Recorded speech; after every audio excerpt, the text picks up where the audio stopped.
The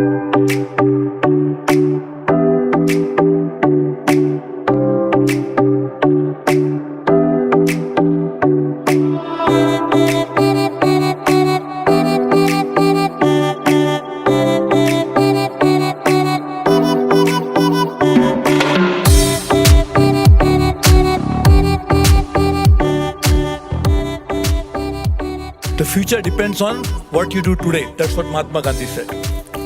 So what we are going to do today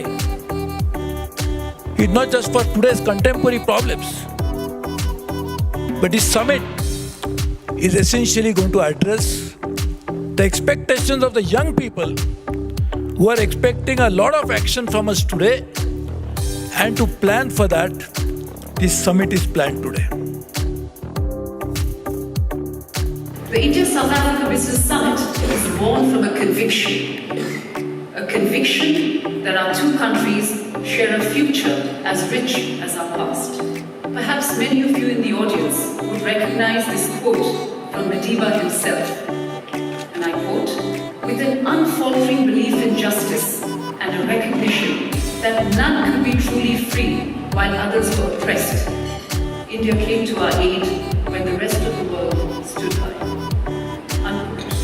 Ladies and gentlemen, tonight we honor our countries through collaboration, our people with compassion, and our shared histories through art.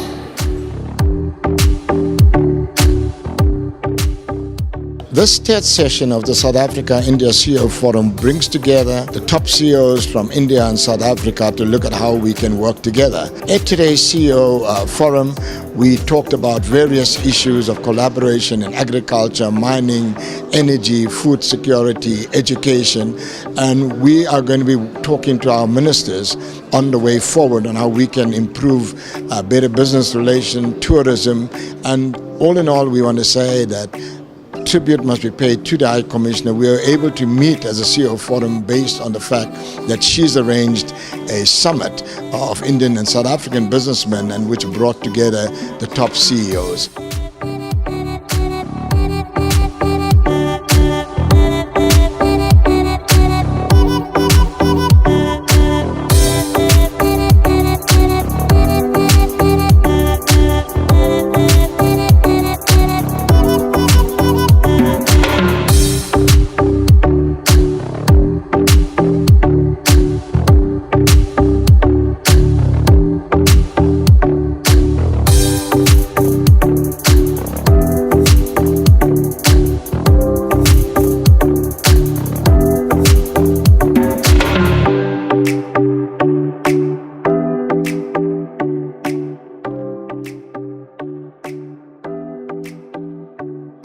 I'm honored to welcome you all to the opening of the India-South Africa Business Summit in this beautiful convention center at Sandton. The summit is above all an act of faith. An act of faith between two old partners and friends who are united through a shared history of oppression, struggle and hardship, who sealed a strategic partnership 20 years ago through the Red Fort Declaration, and where today this partnership straddles diverse spheres and sectors to the benefit of our two countries and people. Going forward, we must unlock and combine the full range of our collective resources and strengths to encourage inclusive growth and embolden development in both our countries in the effort to dignify all. It is a high time. The Western world has moved forward. It is a time for us to eradicate our poverty, to create jobs. And what we can do, because we are blessed, we believe in Almighty God, we are blessed with a natural resource above the ground, below the ground. Let's put ourselves together and work towards taking forward. So for us, therefore, not just from a technology area, but more as the core of the state-owned enterprises.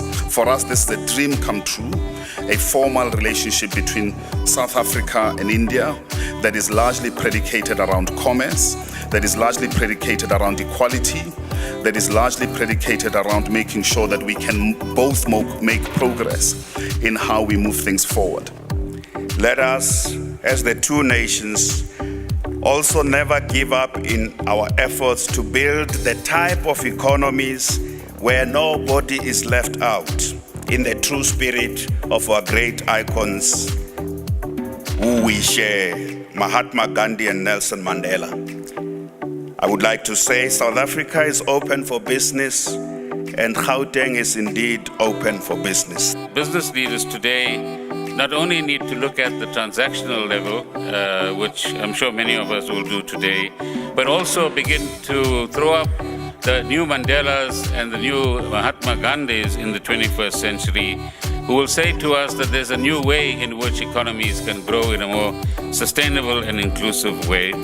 We found new ways in which to decrease inequality and poverty in our countries and ensure that the gap between rich and poor is in fact narrowed as well. I think that what we have concluded in our interactions to date, and what is the underlying motive for this business summit, is that we need to take that relationship a lot further forward. India is one of the fast-growing economies in the world, so I think that the circumstances in both our countries are propitious for us to deepen and strengthen our bilateral relations. We must also plan for a new economy for tomorrow. And that new economy will also emerge from understanding each other better and finding out what we can do together. We are going to dance to the tunes of the changing times. And the changing times are that we must do business together.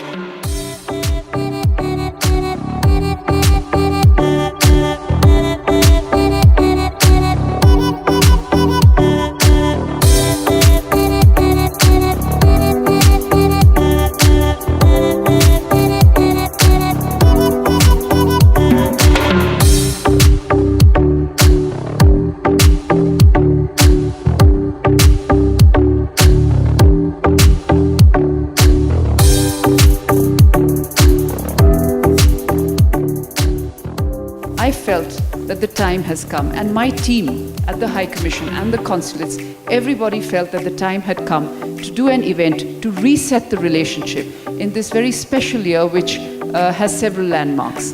And over this past 24 hours, I think we are quite satisfied to see that there are lots of good ideas, lots of energy, and I think the intention and the will is there. We just have to move ahead with some very concrete ideas and clear deliverables, and I think if we achieve some of them, I think we would have got the relationship back on track.